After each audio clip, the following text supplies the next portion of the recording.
let's get right into it and see what this is talking about.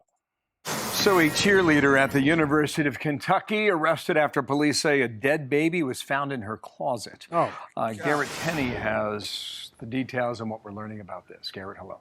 Yeah, Bill, good morning to you. Police say this cheerleader, Lakin Snelling, gave birth to a baby and then tried to remove any evidence of it. Now, when investigators showed up at her house right off campus in Lexington, they found the body of a newborn baby wrapped in a towel and stuffed into a black trash bag. The trash bag also had all of the cleaning supplies the 21-year-old used to try to cover the birth up. She allegedly admitted to everything and is now facing multiple charges. The arrest citation states, by wrapping the infant in towels and placing it inside of a black trash bag, the listed suspect treated the corpse in a way that would outrage ordinary family sensibilities. Snelling just started her senior year at the University of Kentucky and is a member of the school's competitive cheer team. The county coroner has not released the baby's official cause of death, and it's not clear from court records or police documents why she tried to cover it up. Just a few months ago in June, the cheerleader posted a picture on TikTok that included an emoji of a mother holding a baby under her list of goals, along with a wedding ring, a house, and money. The case is still under investigation, but Snelling has pled not guilty. She is out on bond under house arrest at her parents' home in Tennessee until her next court hearing a few weeks from now. Okay, all right, Garrett.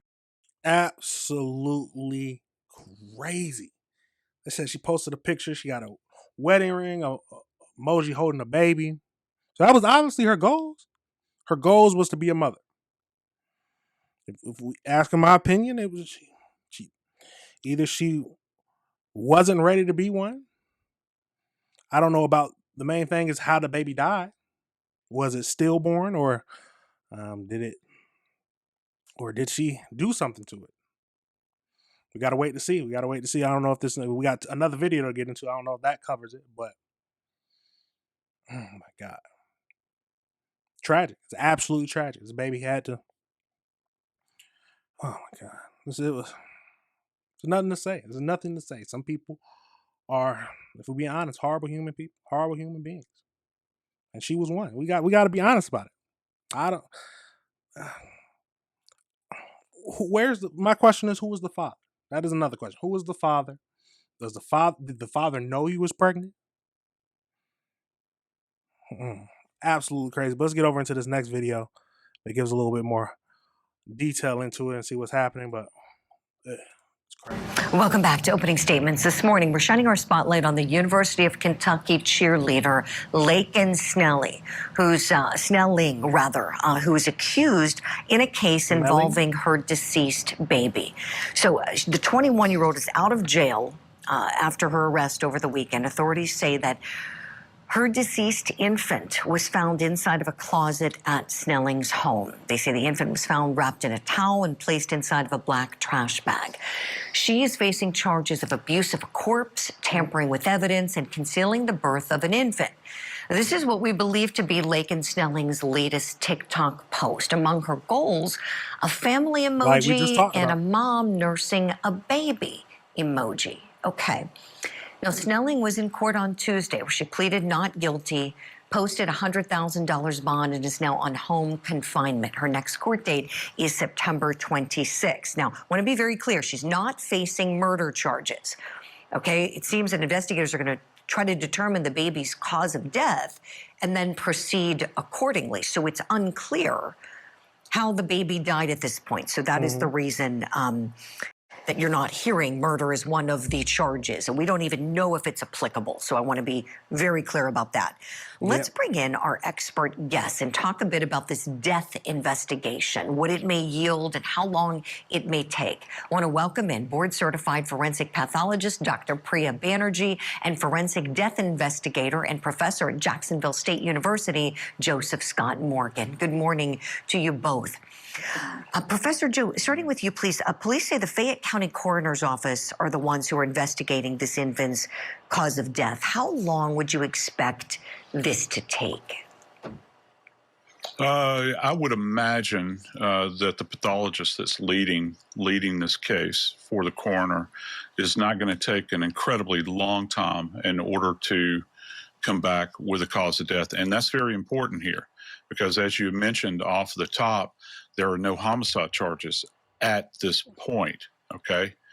What's going to be very important is the testing that they're going to do in the lab.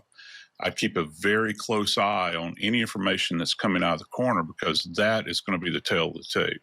Yes, let's talk about that. Dr. Priya Banerjee, tell us a little bit about what you expect the forensic pathologist to be looking for at autopsy.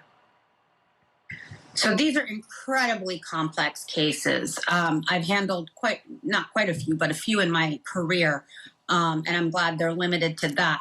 What's going on is that you have to prove, which is incredibly difficult, whether the baby was born alive or not, to then, if it was alive, to then bring murder charges. So that's a big if. It is very difficult just from... there can be so many variables as to why even a full-born or full-term baby can be born, stillborn, and even an autopsy doesn't always find the cause. And so if it's nebulous like that, they may not be able to prove the murder charges. I also don't know the condition of the body of the baby, and plastic is not breathable.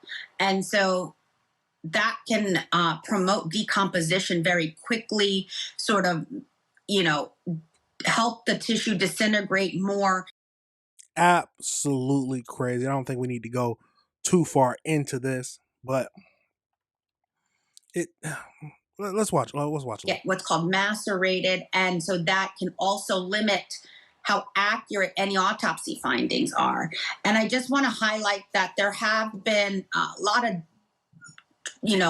convictions overturned and sort of disparities, if you will, with the float test. There was a test that's shown to be erroneous where lungs float in water at autopsy, and that's been used to quote unquote prove homicides in the past, but that can be false positive with decomposition. There's a lot of, it's a test fraught with problems, so that's not thought to be reliable anymore. So you really have a lot of investigation and studies to do to even try to prove whether the baby was born alive. Definitely. Thank you for all that, Dr. Priya. Professor. Absolutely crazy, y'all. Absolutely crazy. It's a tragic situation, very tragic situation. Now let's get over into,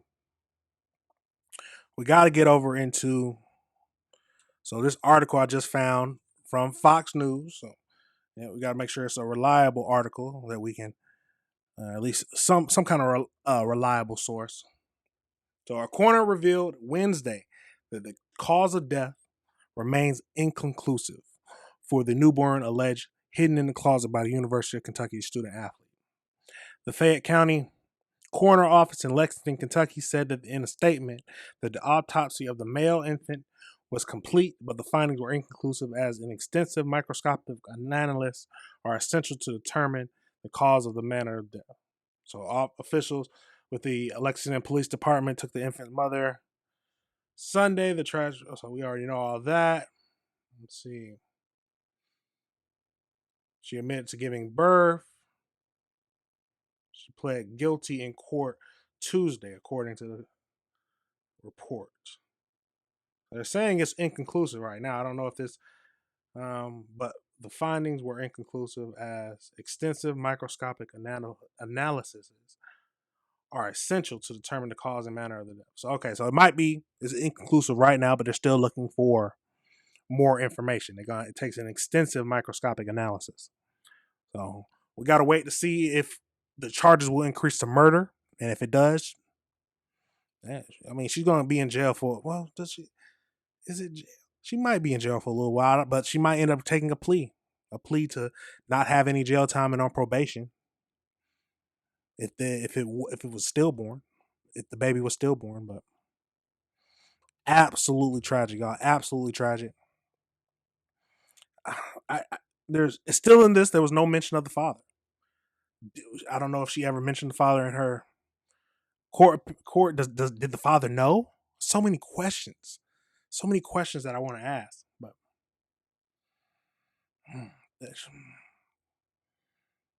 she knew what she was doing was wrong. She got to face the consequences for it. she has to face the consequences for it. But we'll keep up with this to see if they find out any more information from the coroner. So we're going to keep up. But it's a tragic situation, y'all. Tragic situation. Absolutely crazy. All right, everybody. Remember, this is AC